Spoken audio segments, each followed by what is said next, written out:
Jumpa lagi dengan saya Paiman Story. Kali ini saya akan membagikan tips dan tutorial rem bunyi saat digunakan khususnya pada sepeda MTB. Oke, simak video saya.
Dan tutorial dari saya, semoga bermanfaat buat teman-teman.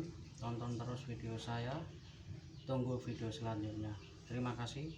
Assalamualaikum warahmatullahi wabarakatuh.